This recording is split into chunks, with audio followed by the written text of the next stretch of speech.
नमस्कार, मी रवि कुमार. जवाब तो आपको देना होगा बोल सरकार या सदरात 85च्या खास एपिसोड मध्ये आपलं स्वागत.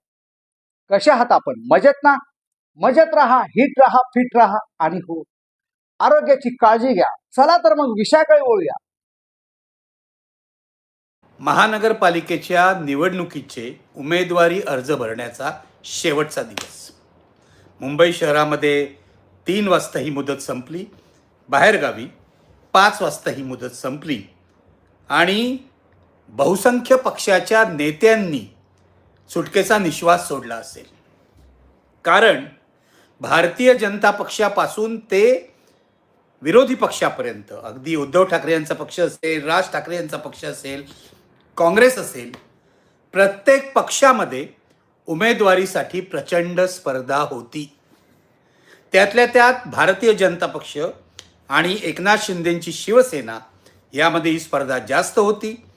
याचं कारण या पक्षाच्या कार्यकर्त्यांना असं वाटत होतं की आपण सत्ताधारी असल्यामुळे आपल्याला निवडून येण्याची शक्यता अधिक आहे. त्यामुळे भाजपमध्ये सगळ्यात जास्त बंडाळी पाहायला मिळाली. अगदी आत्मदहनाचाही प्रयत्न झाला. त्यानंतर शिंदेंच्या शिवसेनेत पाहायला मिळाली. पण शिवसेना, उद्धव ठाकरेंची शिवसेना आणि मनसे सुद्धा याला अपवाद नाही. एक लक्षात घ्या, सगळ्यात मोठा फटका जो बसलेला आहे, कार्यकर्त्यातला असंतोष, एकमेकांमधली स्पर्धा, याचा हा महायुतीला बसलेला आहे. 29 महानगरपालिकांच्या निवडणुका होणार आहेत आणि यामध्ये 14 महानगरपालिकांमध्ये महायुती तुटलेली आहे. 14 महानगरपालिकांमध्ये भारतीय जनता पक्ष, शिंदेंची शिवसेना आणि अजित पवारांचा राष्ट्रवादी काँग्रेस पक्ष यांची युती होणार नाही आहे. अनेक ठिकाणी हे स्वतंत्रपणे लढत आहेत. अनेक ठिकाणी शिंदे आणि अजित पवारांची युती झाली आहे, पण त्यांची भाजपबरोबर युती झालेली नाही आहे. भाजपचं बळ जिथे जिथे जास्त आहे तिथे तिथे त्यांनी शिंदे आणि अजित पवारांची पर्वा केलेली नाही आहे. पण जिथे भाजपचं बळ कमी आहे, जिथे त्यांना एकट्याच्या जोरावर विजय मिळवण्याची शक्यता नाही, तिथे त्यांनी शिंदेंची पर्वा केलेली आहे. शिंदे युतीमध्ये पाहिजेत असं म्हटलेलं आहे किंवा अजित पवारांनाही मान दिलेला आहे. लक्षात घ्या, मुंबई महानगरपालिकेमध्ये एकनाथ शिंदे यांच्याशिवाय जिंकणं अशक्य आहे हे भाजपला मनोमन पटलेलं आहे. एकनाथ शिंदेंनी उद्धव ठाकरे आणि राज ठाकरेंची मतं फोडल्याशिवाय भाजप विजयी होऊ शकत नाही, हे भाजपच्या इंटरनल सर्व्हेमध्ये सुद्धा दिसलेलं आहे. त्यामुळे मुंबईमध्ये कोणत्याही परिस्थितीमध्ये शिंदेंची युती पाहिजे असं भाजपच्या वरिष्ठ नेत्यांनी ठरवलं. युती झाली. शिंदे 100-120 जागा मागत होते, त्यांना 90 जागा मिळाल्या आणि भारतीय जनता पक्षाला उरलेल्या जागा मिळाल्या. इतर छोट्या पक्षांना काही जागा भाजप स्वतःच्या कोट्यातून देईल. पण मुंबईमध्ये अखेर युती झाली. लक्षात घ्या, ठाण्यामध्ये जो शिंदेंचा बालेकिल्ला आहे तिथे युती झालेली आहे. ठाण्यामध्ये 131 जागा आहे. या 131 जागांपैकी शिंदेंच्या शिवसेनेला 87 जागा देण्यात आलेल्या आहेत आणि भाजपला 40 जागा मिळालेल्या आहेत. तिथे शिंदेंची शिवसेना सत्तेत होती, म्हणजे अविभक्त शिवसेना सत्तेत होती पूर्वीपासून, हे लक्षात घ्या. त्यामुळे ठाण्यामध्ये शिंदेंचं वर्चस्व राहिलेलं आहे. इथे जर गडबड केली तर शिंदे ऐकणार नाहीत हे भाजपने ओळखलं आणि शिंदेंपुढे ते शरण गेले ठाण्यात. कल्याण डोंबिवलीमध्ये सुद्धा शिंदेंचा वर्चस्व राहिलेला आहे. तिथे शिंदेंना जास्त जागा मिळालेल्या आहेत. तुम्ही जर बघितलं तर कल्याण डोंबिवलीमध्ये गेल्या वेळेलाही शिंदे आणि भाजप मिळून सत्ता होती. तिथे शिंदेंचा वर्चस्व होता, शिंदेंच्या आधीच जागा होत्या. त्यामुळे यावेळेलाही शिंदेंच्या वाट्याला अधिक जागा आलेल्या आहेत. पण इतर महानगरपालिकांमध्ये, म्हणजे इतर 14 महानगरपालिकांमध्ये महायुती पूर्णपणे उद्ध्वस्त झालेली आहे. पुण्यामध्ये महायुती नाही. पुण्यामध्ये अजित पवार शरद पवारांबरोबर लढत आहेत. शिंदेंची शिवसेना आता 165 जागांवर लढते आहे. भाजप स्वतंत्र लढत आहे. भाजपचा पुणे हा गड आहे. त्यामुळे तिथे त्यांनी शिंदेना फक्त 25 जागांची ऑफर दिली होती, जी शिंदेंच्या पक्षाला अपमानास्पद वाटली. त्यामुळे ही युती तुटलेली आहे. पुण्यामध्ये तुटली युती. 1, 2 संभाजीनगरमध्ये तुटली आज सकाळी संजय शिरसाट यांनी पत्रकार परिषद घेऊन सांगितलं की भाजपचं वागणं अन्यायकारक आहे, म्हणून आम्ही युती तोडत आहोत. भाजपच्या नेत्यांनी सुद्धा शिवसेनेच्या नेत्यांना असाच दोष दिलेला आहे.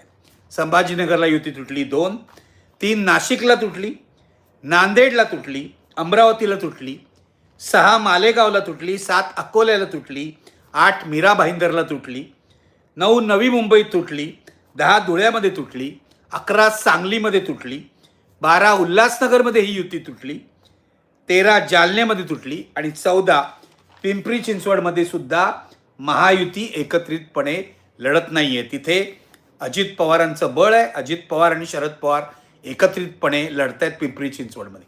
म्हणजे एकूण 29 महानगरपालिकापैकी 14 महानगरपालिकामध्ये महायुती तुटलेली आहे. एक लक्षात घ्या, महायुती तुटली याला मी का महत्त्व देतोय? कारण महाविकास आघाडीचा याआधीच बोऱ्या वाजलेला आहे. महाविकास आघाडी म्हणून महाराष्ट्रात कुठेही लढत नाहीये. एक तर काँग्रेस या आघाडीतून बाहेर पडलेली आहे.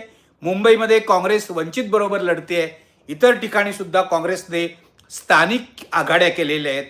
काँग्रेस महाविकास आघाडीचा भाग म्हणून लढत नाहीये. उद्धव ठाकरेही महाविकास आघाडीतून न बोलता बाहेर पडलेले आहेत. त्यांनी राज ठाकरेंची युती केलेली आहे. शरद पवारांचा पक्ष मुंबईमध्ये उद्धव आणि राज ठाकरेंबरोबर आहे, तर पिंपरी चिंचवड आणि पुण्यामध्ये तो अजित पवारांच्या पक्षाबरोबर आहे. महाविकास आघाडीच्या 100% ठिकऱ्या झालेल्या आहेत, पण महायुती सुद्धा 14 ठिकाणी तुटलेली आहे. ते आपल्याला लक्षात घ्यायला पाहिजे. मित्रहो, जो प्रकार चाललेला आहे आज दिवसभर, काल दिवसभर, आज शेवटचा दिवस होता, मी सांगितलंच तुम्हाला उमेदवारी या अर्ज भरायचा. ज्यांना एबी फॉर्म मिळाले ते आनंदी झाले.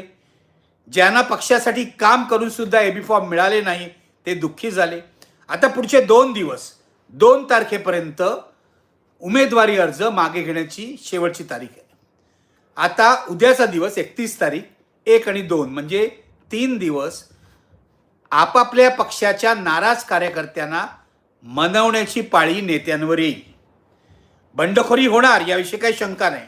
सर्व शहरामध्ये नाराज कार्यकर्त्यांची बंडखोरी होणार, पण यापैकी जितके बंडखोर कमी करता येतील तितके बंडखोर पुढच्या 3 दिवसात कमी करावेत असे आदेश विविध पक्षाच्या नेत्यांनी आपापल्या दुसऱ्या फळीच्या नेत्यांना दिलेले आहेत.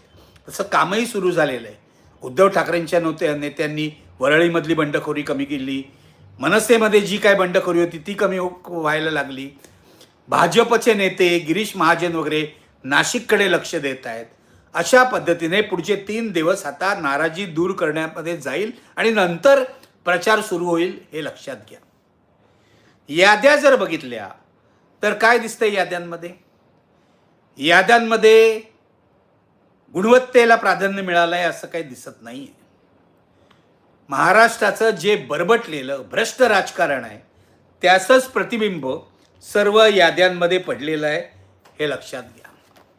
मुंबईतल्या भाजप यादीमध्ये आयराम गयारामना पक्ष बदलूंना प्राधान्य दिल्यामुळे भाजपचे मूळ कार्यकर्ते हे नाराज आहेत. भाजपचे मूळ कार्यकर्ते नेहमी विचारत असतात की आम्ही संघाचं काम केलं, आम्ही पक्षाचं प्रामाणिकपणे काम केलं, आम्ही काय आयुष्यभर सतरंजाच उतरायच्या का? भाजपचे वरिष्ठ नेते यावर काही उत्तर देत नाहीत. पण उमेदवारी देताना मात्र त्यांनी पक्षाबाहेरून आलेल्या नेत्यांना काही ठिकाणी प्राधान्य दिलंय. त्यामुळे भाजपचे कार्यकर्ते नाराज झाले आहेत. त्यापैकी काही कार्यकर्त्यांनी भाजपच्या दादर कार्यालयाबाहेर निदर्शनं सुद्धा केली.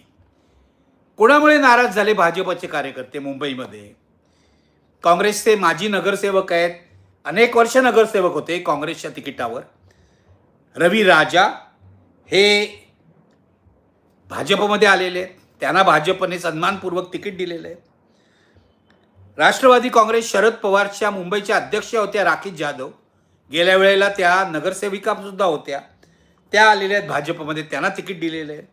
शिवसेनेतून उद्धव ठाकरे यांच्या शिवसेनेतून आलेल्या तेजस्वी घोसाळकर यांना त्यांनी पश्चिम उपनगरातून तिकीट दिलेलं आहे. याशिवाय 2012 साली काँग्रेसचे जे सभागृह नेते होते देवेंद्र आंबेकर हे सुद्धा भाजपमध्ये आलेले आहेत.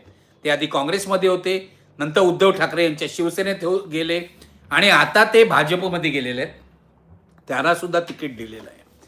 बाहेरून आलेल्या लोकांना तुम्ही आधी तिकीट देता आणि आमच्यावर अन्याय करता, ही तक्रार भाजपच्या कार्यकर्त्याची आहे आणि त्या तक्रारीमध्ये दम आहे हे लक्षात घ्या. भाजपने कायम आत्तापर्यंत सत्तेत आल्यानंतर काँग्रेसमधून येणाऱ्या नेत्यांना प्राधान्य दिलं, राष्ट्रवादीमधून आलेल्या नेत्यांना प्राधान्य दिलं, इतर पक्षातून आलेल्या नेत्यांना प्राधान्य दिलं. आपल्या पक्षात कष्ट करणाऱ्या कार्यकर्त्यांना मात्र त्यांच्या निष्ठेकडे बोट दाखवून त्यांनी बाजूला ठेवलं कायम. ही तक्रार वाजवी आहे, ही तक्रार योग्य आहे, पण त्यावर भाजप नेते काही उपाय काढताना दिसत नाही. याचं कारण हे कार्यकर्ते जाऊन जाऊन जाणार कुठे असा विचार ते करतात.